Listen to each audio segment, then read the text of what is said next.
Hi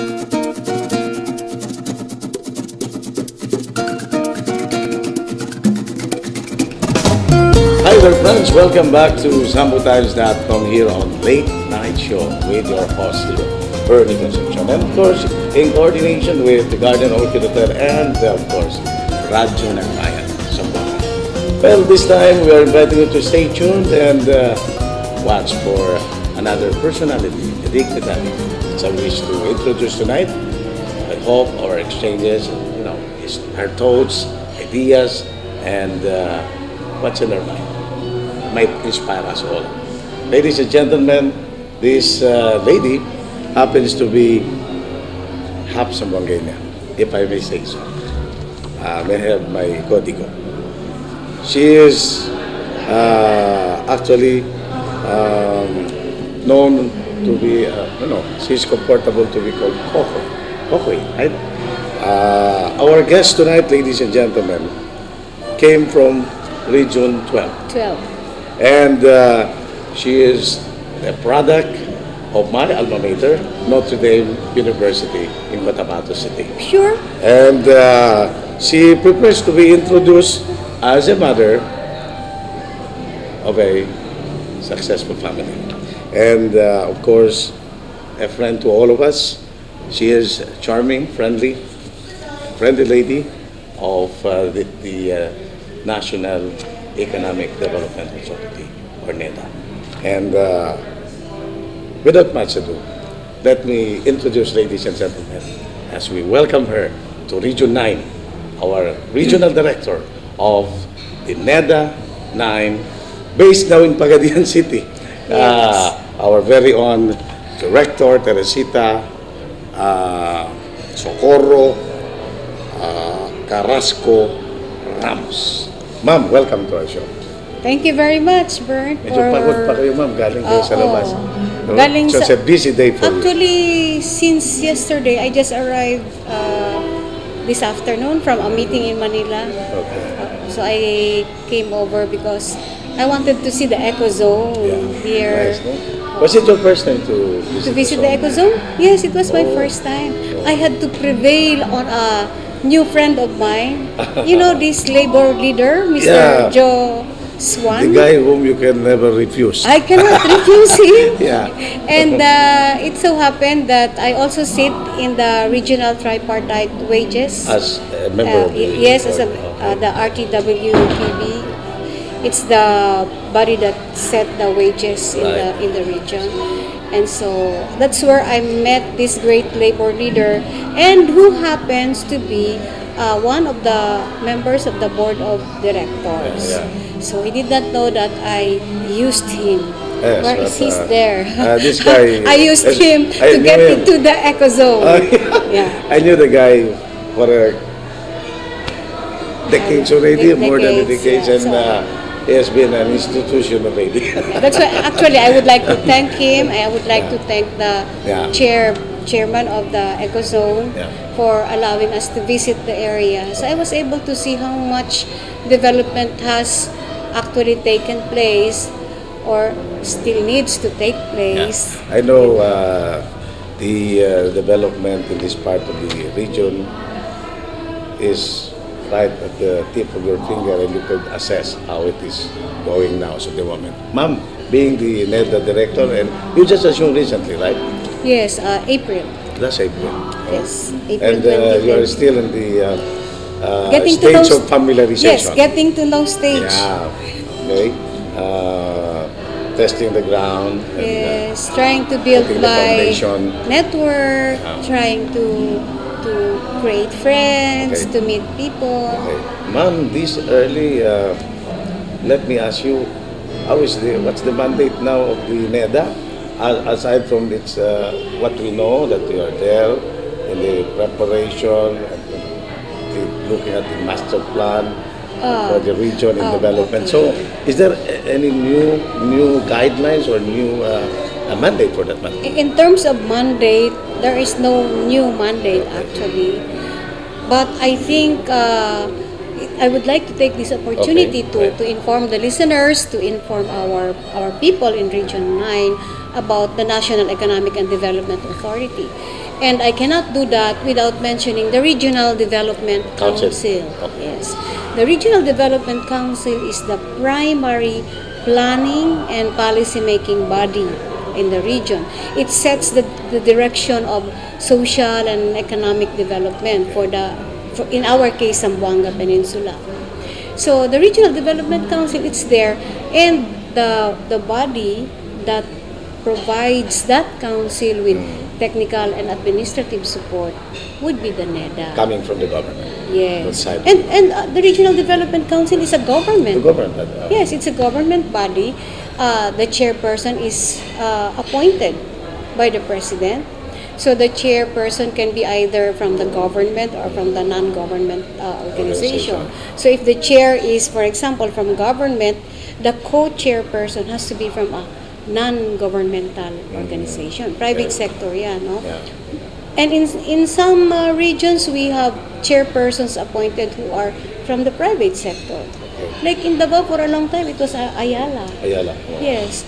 So now we have, in Region 9, the chair of the council is Mayor Uy of Dipolog City, yes. Evelyn Uy, and the co-chairperson is a priest, a development worker as well, Father Eric Montano.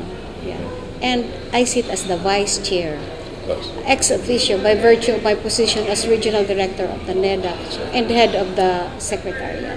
So that's the first mandate, to act as the secretariat of the Regional Development Council. As secretariat, marami ng listahan ng dapat mong gawin. 1, 2, 3, 4, 5. Matutulog yung manonood sa'yo. Explain ko yun isa-isa, no? So, it really depends on what you think we should talk about. So, you holds the key. Nasa iyo na yun. Hold the key. Well, under ano, this present administration of President Noynoy, what's the policy direction for NEDA? The policy direction, not only for NEDA, but for all agencies of government. Number one kasi talaga, alam mo naman ang ating Pangulo, di ba? Walang mahirap, di ba? Kung walang kurap, walang mahirap. So that's really number one in the agenda of the President, or what he calls his social contract with the Filipino people. And so, if we really want walang mahirap, walang kurap, ibig sabihin, at the centerpiece is good governance. Okay. So when there's good governance, it's really not only government doing its job well, but it also means government engaging the private sector, the community, no? Building that relationship so that it results to development. So in that manner, there is participation of people in the development process. There is greater accountability, particularly on the part of government, kasi hawak natin government funds yun resources, and we have the people. And of course, transparency. Yung bang hindi natin tinatago or pinapaalam natin sa lahat kung ano ating ginagawa. Kagaya ngayon, di ba, niyaya mo ako rito. O nagpayaya ako sa iyo para lang sa ganun, malaman ng ating mga tagapanood o tagapakinig kung ano naman ang ginagawa ng ating gobyerno. So this time, ma'am, how do you assess kung paano umuusad yung development ng Region 9? Ng Region 9? Under your AOA. Ay, naku, it would be too presumptuous of me, Bern, to really make that. Dalawang buwan pa lang ako.